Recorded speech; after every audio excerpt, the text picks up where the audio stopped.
Welcome back. Today we take a closer look at new findings from the Centre for Market Education, which reveal how illicit tobacco continues to affect government revenues across Southeast Asia.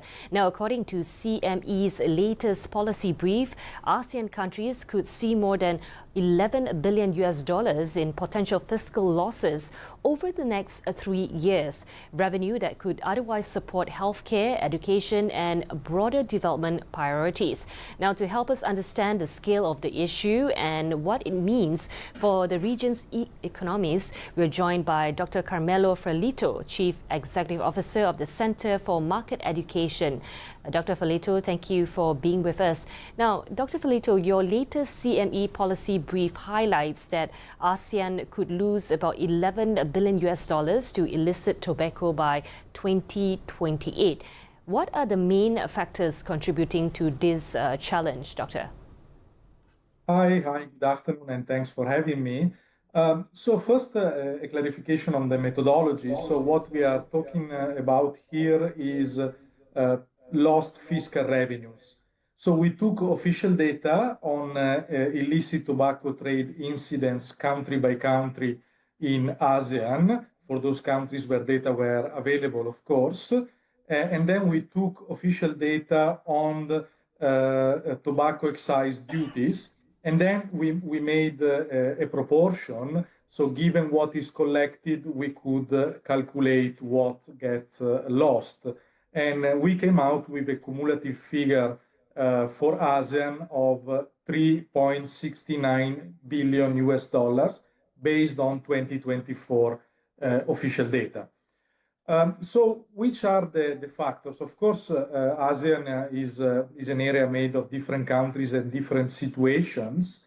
But if I had to summarize and identify a few key elements, I would say that first and foremost, we have to consider that human beings like to consume products that are believed to give pleasure to them.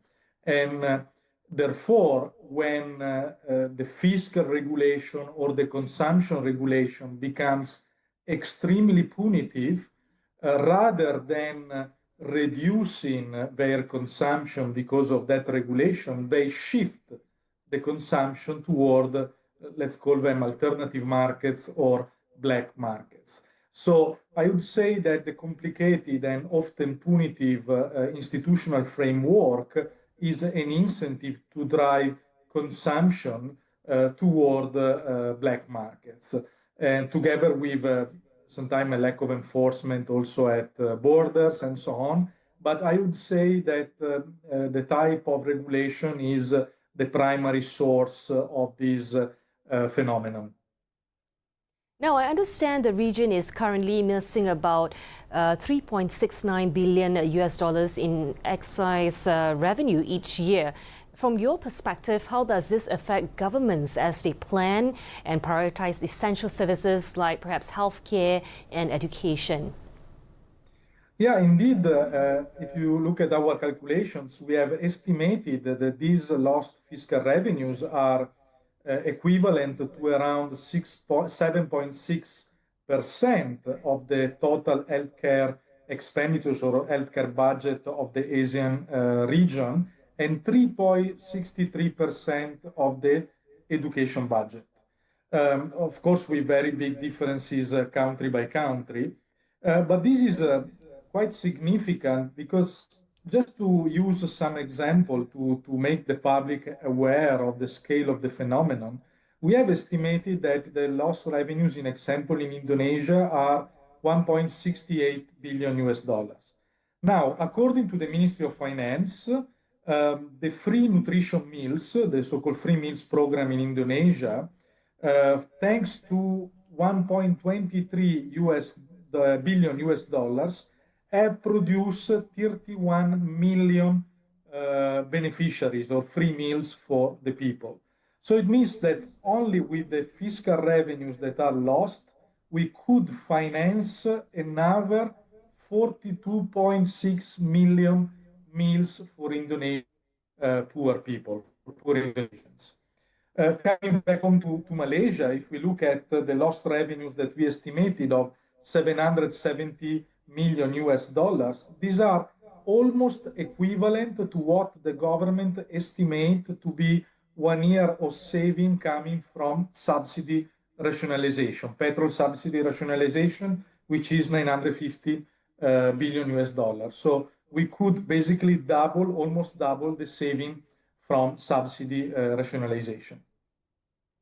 Now, your report also outlines the situation in several countries, including Indonesia and Malaysia. I'd like to know, what are some of the underlying conditions that make certain markets more affected than others? I think that I would like to take here two extreme cases. One is Malaysia. Malaysia is an extremely small market, obviously due to the nature also of the population, the size of the population, but illicit tobacco penetration is among the highest in the world. It is estimated to be around 55% of the market. So this translates into the revenues for the government coming from tobacco being lower than what is lost. So a sort of applied Laffer curve, if we want to call it like that. Malaysia loses more than what it gains from taxation on tobacco. So the loss is considerable because the illicit trade penetration is considerable. Indonesia, on the other side, has a lower penetration of illicit trade, just 10.6%, but due to the huge scale of domestic market for cigarette, this 10% of illicit trade produce around 1.7 billion US dollars of fiscal revenue loss, which is around half of the regional loss combined. Now, illicit tobacco is often linked to wider illegal activities. Could you help our viewers understand how this trade fits into the broader picture of organized crime in the region? Well, I think in one of our previous reports that was released in September, we have brought some examples of other illicit trades in the region. I quote here, so only counterfeit products is estimated to be a turnover of 35 billion annually.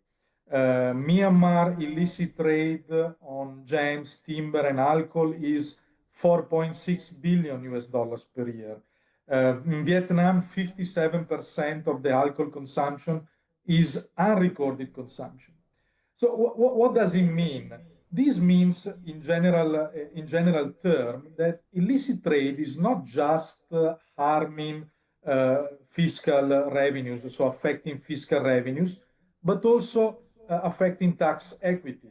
And basically, the fiscal burden is borne by law-abiding consumers and law-abiding producers, because the extent of illicit trade, of course, create distortion in the market and reduce the market penetration for those players who plays according to the rules of the game.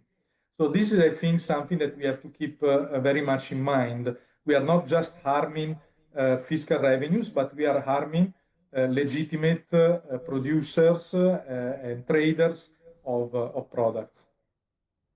Well, Dr. Ferlito, thank you for sharing your insights. That was Dr. Carmelo Ferlito, Chief Executive Officer of the Center for Market Education. Thank you.